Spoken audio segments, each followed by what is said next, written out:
여러분 안녕하세요. 사주간명 해보겠습니다. 사주는 기토입니다.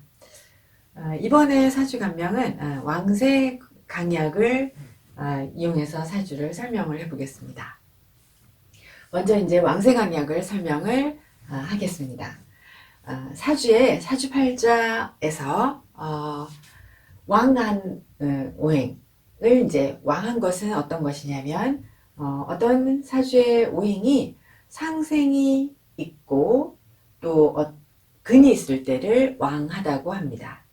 그래서 생을 받아서 어떤 오행이 왕하면 순탄하다 이렇게 설명을 합니다. 또 그 오행이 근이 있어서 왕하면 그 오행은 이기는 능력이 있다 이렇게 설명을 합니다. 또한 왕한 오행은 적성이 있다. 일간이 그 오행에 대해서 적성이 있다. 특기가 있다. 장점이 있다. 또는 그 오행에 대해서 드러나 보인다. 이렇게 설명을 합니다. 그래서 사주에 왕한 오행이 2개 이상이면 그 사주의 성격이 아주 명랑하다라고 말합니다.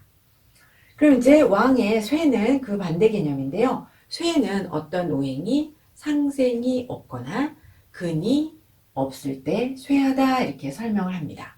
그래서 어떤 오행이 상생을 받지 못해서 쇠하면 그 오행이 순탄하지 못하다.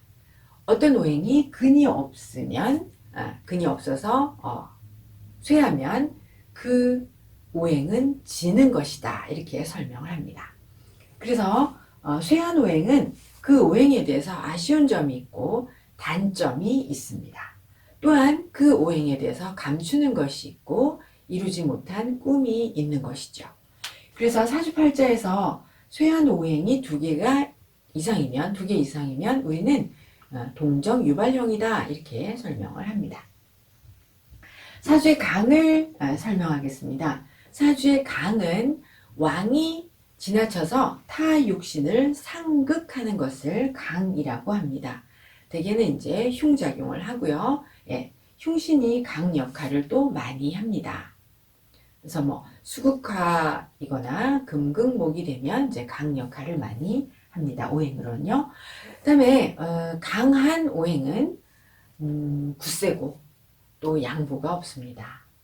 그래서 일직선으로 막 이렇게 나아가서 대개는 책임지고 예를 들어 이제 인성이 강하다 그러면 인성이 너무 강해서 도식을 하면 병든 부모님이나 또는 뭐 병든 계모를 모신다거나 또는 아픈 자식을 책임지거나 이런 일들이 그래서 흉한 일들이 일어나는 것. 그래서 강한 오행에 대해서는 책임지는 일이 발생할 수가 있다. 오행에서 약이라는 것은 어떤 오행이 상극을 당하는 것입니다.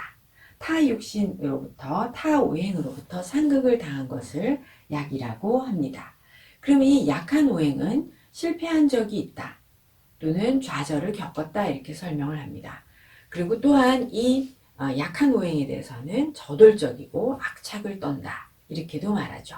징크스가 강하다 그 오행에 대해서 또 뭐 이랬다 저랬다 한다 이렇게 설명을 하고요. 또 이 약한 오행은 약점이 있다라고 설명을 합니다. 그래서 이렇게 왕세 강약을 설명을 하고요. 그리고 이제 사주를 보겠습니다. 사주는 기토인데요. 정사, 무신, 기유, 을축입니다.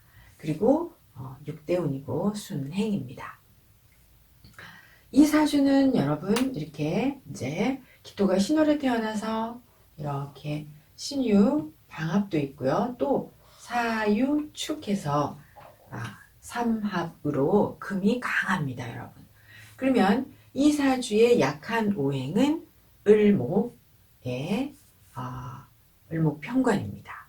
그래서 이 을목편관이 금에 의해서 상극을 당하고 또한 이 을목편관이 근도 없고 상생도 없지요. 그러면 이제 상생을 못 받고 근도 없는데 사주의 식신과 또 대운의 식상에 의해서 상극을 당했죠. 그래서 이제 약이 되었습니다. 그러면 이 약을 이제 해결하는 것을 억용신이라고 합니다. 그럼 여러분 이 억용신은 이 금을 제하는 신금을 제하는 정화가 어경신입니다. 이제 정화, 편인이 어경이죠. 그럼 사주에 이제 편인이 있어요. 그래서 정화가 식신을 제해서 편관을 살려야 합니다.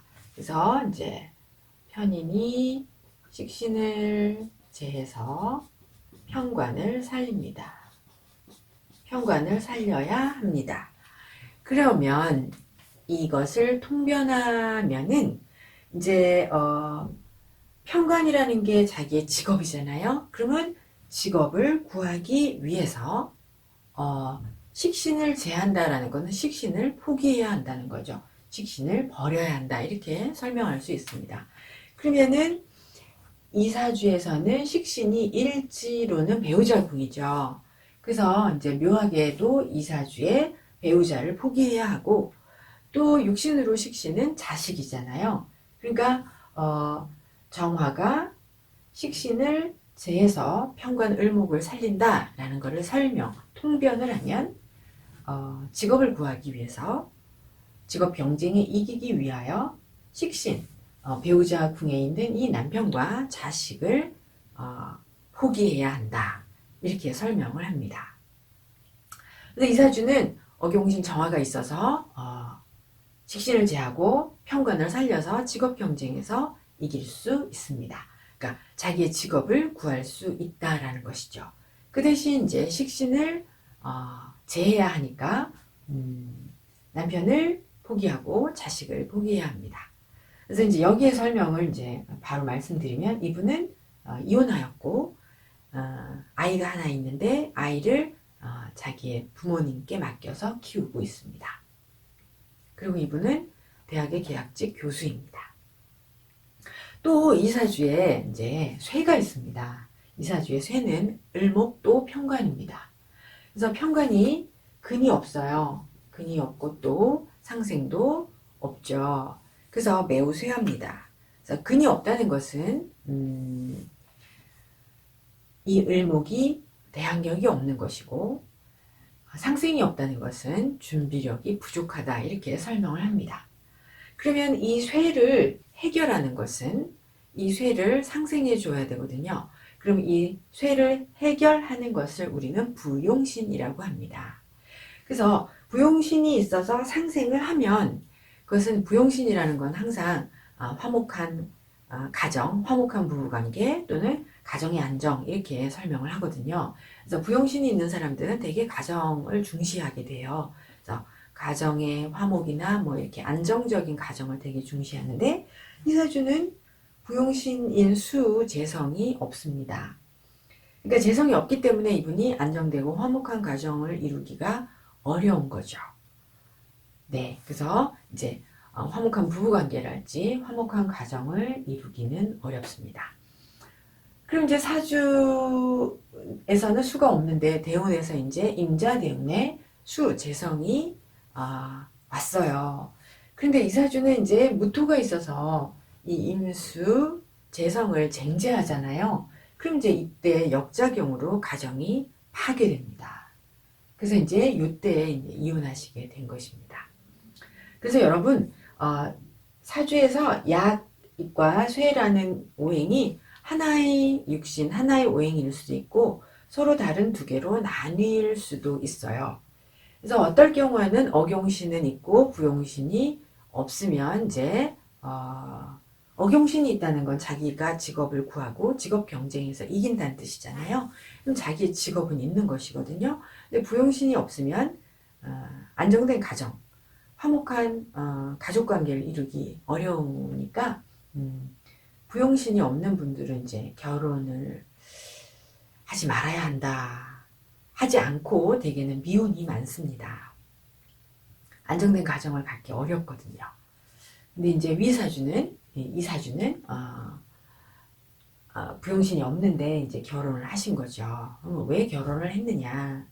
이제 이 사주의 특징이 이제 이 사주가 을목과 신금 중에 경금이 이제 합을 하고 있어요. 그걸 상관, 편관, 합이라고 합니다. 즉 우리가 이거를 이제 상관 합살이라고도 하고 상관합살이라는, 여자에게서 상관합살이라는 것을 혼인 맹약 이렇게 이제 통변을 하기도 합니다. 그러면 이것은 여자의 상관합살은 여자가 결혼이라는 것을 도피처로 생각을 하는 거죠. 그래서 도피처로 생각을 해서 이제 자기의 그 어려움을 해결하기 위한 도피처로 생각을 하는 것이죠.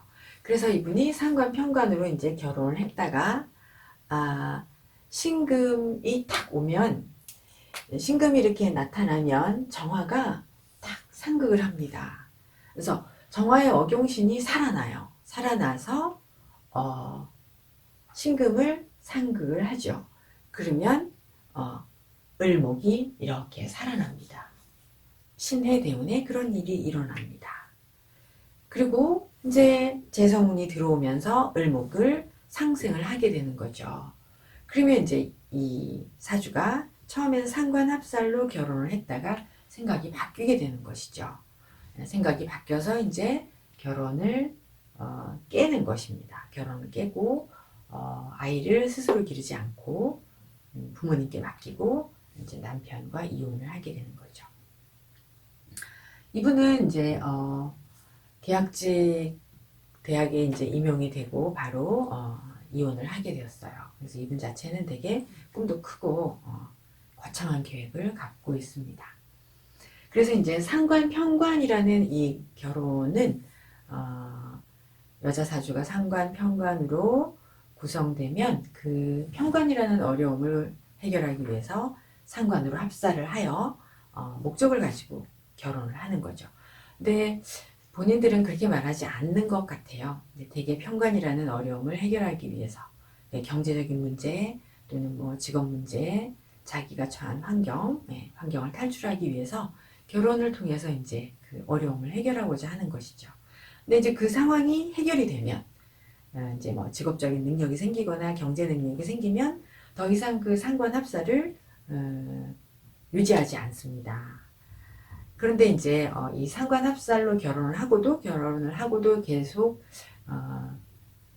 가정을 이어가는 분, 그러니까 이제 경제적인 능력이 없으면 이제 뭐 죽을 때까지 계속 결혼 생활을 하지만 이렇게 자기의 경제적인 능력이나 직업적인 능력이 생겨도 상관합살로 결혼했다고 해도 이혼하지 않는 결혼 상태를 지속하는 경우는 이제 첫 번째로는 인성이 일간을 생해서 정이 들어서 그냥 살게 되는 것이죠. 그래서 자기의 개인적인 경제 능력이 있어도 인성이 일간을 생하면 또 반드시 이혼하는 것은 아니다.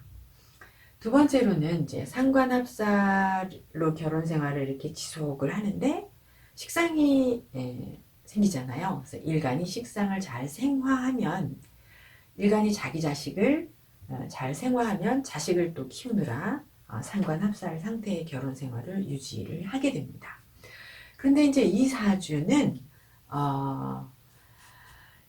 인성이 일관을 생하지 않고 식상을 상극하는 용도이죠. 그래서 식상을 제해서, 인성이 식상을 제해서 일간을 상생하지 않고 관을 살리는 용도이기 때문에 구분이 필요합니다. 그러니까 이 사주는 상관합살의 결혼 생활을 지속하기 위해서 인성이 일간을 생하지 않는다라는 것이죠. 또한 일간이 식상을 생화하느냐, 기토가 일간을 생하려면 습토여야 하는데 여기서는 지금 토생금이 되지 않거든요. 그래서 스스로 식상을 생하지 않습니다. 그래서 이제 식상이 이 사주에서는 기신인 거죠.